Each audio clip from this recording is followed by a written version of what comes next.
Attention aux signaux de ceinture de sécurité. Nous vous recommandons de garder votre voie.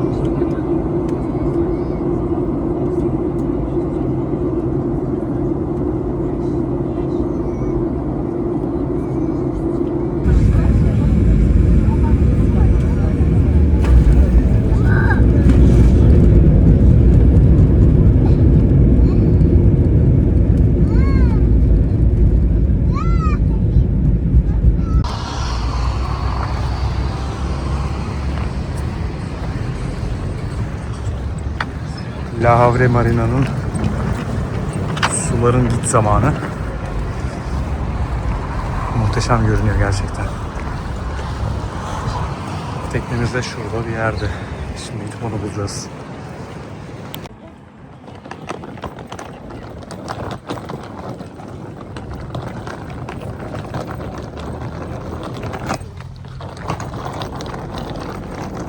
Burası marinanın ikinci kısmı.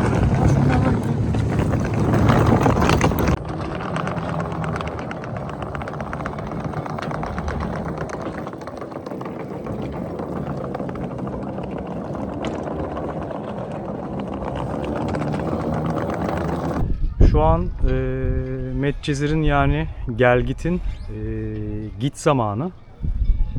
Gördüğünüz gibi yaklaşık yani 5-6 metre su çekilmiş durumda. Daha önce İspanya'da da bu durumla karşılaşmıştık. Yani yaklaşık böyle 1,5-2 metre, 2,5 metre maksimum suyun çekildiğini görmüştüm. Merhaba. Oo, balık avlamış. Tamam senin o. Yaklaşık 5-6 metre, yani şu görmüş olduğunuz iskele hizasına kadar aslında su yükseliyor. Şu an git zamanı. Tabii ki şu zamanda marinadan çıkmak mümkün değil. Özellikle yelkenli bir tekne için. Çünkü oturturuz tekneyi karaya veya bir sığlığa. Yarın öğlen 12-1 gibi sular yükseldikten sonra yine git zamanına dönecek. Ve biz de o git zamanını kullanıp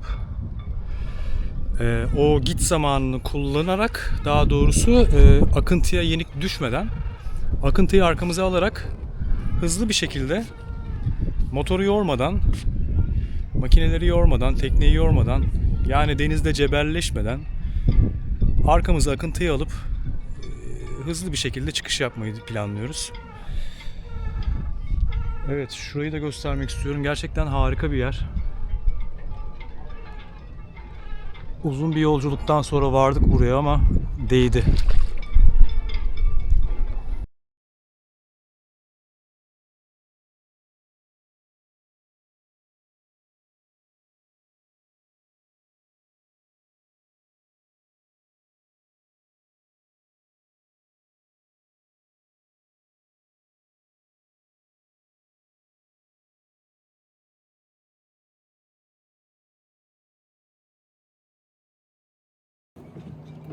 Evet, yarın öğlen 12-1 gibi yine Medcezir, yani gel git zamanı, suyun git zamanı, suların çekildiği zamana tekabül ediyor. Biz de o saati kullanıp suyun git zamanını kullanarak marinadan ayrılmayı düşünüyoruz. Ve böylelikle makineyi, tekneyi kendimizi yormadan, akıntıyı arkamıza alarak çıkış yapmayı düşünüyoruz. Bu şekilde daha uygun. Diğer türlü gel zamanında, yani suların dolduğu zamanda ayrılmak istediğinizde akıntıyla savaşmak zorunda kalıyorsunuz. Yani aslında doğayla savaşmak, doğaya karşı çıkmak zorunda kalıyorsunuz. Bu da denizcilikte zaten kabul edilebilir bir şey değil. Uyum sağlamak gerekiyor her zaman. Biz de yarın öğlen 12-1-2 civarında kumanyamızı bugünden tamamlayıp, yarın mazotlarımızı tamamlayıp ayrılmayı düşünüyoruz ve bu şekilde transferi başlatmayı düşünüyoruz.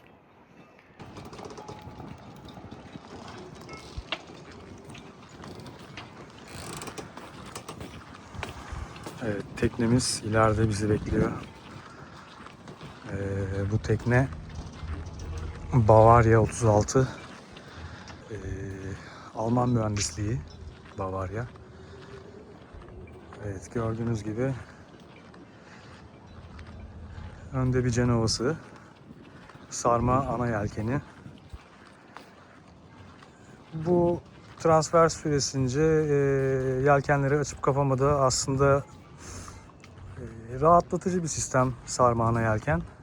Performans açısından konuşacak olursak tartışılır tabi. Teknemiz bu şekilde.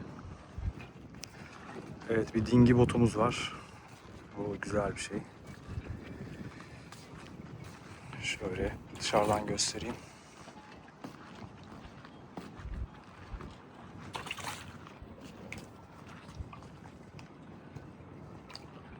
Evet, hadi içeri geçelim bakalım neler varmış.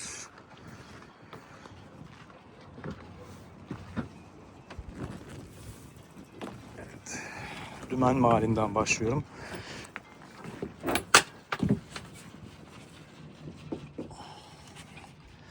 Evet, Raymarine AX10 modeli. Çok güzel bir charter pilottur kendisi.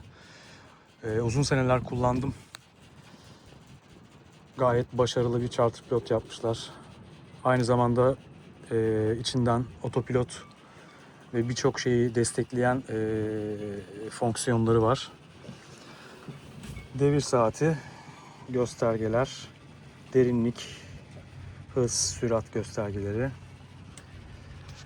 Ve ne görüyoruz? Baş pervanesi var. Güzel. Burada ne varmış? Burada da otopilotumuz var. Evet, gayet kullanışlı. Evet, sancak ve iskele olarak ikişer tane vinçleri mevcut. Evet, girerken de bir gösterge paneli var. Rüzgar göstergesi, derinlik, iskandil, hız, sürat, işte bilimum bir sürü bir gösterge. Yarın açıp bakacağız hepsine. İçeri girdiğinizde böyle bir salon, mutfak ve harita masası karşılıyor. İskele tarafa döndüğümüzde gayet kullanışlı, yeterli. Bir mutfağı var. Ocak, fırın, buzdolabı, lavabo gibi. Sancak tarafa döndüğümüz zaman da harita masası, sigorta panelleri, VHF telsiz, müzik sistemi. Şurada bir charter pilot daha var içeriden takip edebilmek için. Güzel düşünülmüş. Evet, burada sancak kıç kabin, dolapları, yatağı, her şeyi mevcut. Burası iskele kıç kabin. Evet, burada bu transfer boyunca ben kalacağım. Ben yatıp kalkacağım. O yüzden biraz düzenlemek istedim. Elimden geldiği kadar. İmkanlar dahilinde tabii. Evet, gayet kullanışlı. Bir salonu var. Katlanır masası. Koltuk takımı. Baş tarafta standarttır zaten. Baş master kabin. Bu master kabinde dolaplar mevcut. Oturacak bir alanı mevcut. Ve çoğu teknede olduğu gibi hem buradan tuvalet, banyoya ve duşa ulaşılabilecek bir kapı, hem de çıktığınız zaman iskele taraftan sadece tuvalet, banyo ve duşa ulaşılabileceği bir kapı yapmışlar. Evet, Bavaria güzel dizayn yapıyor. Alman mühendisliği sonuçta. Yani ben beğeniyorum. Evet, bu tekne yaklaşık 1-1,5 ay boyunca bizim yaşadığımız yer, evimiz olacak. Buradan bol bol paylaşımlar gelecek. Evet, hoşça kalın şimdilik. Evet, ayrılıyoruz. Mazota geçeceğiz.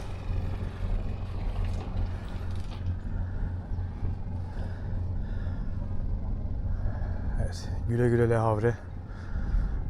Çok güzel bir şehir burası.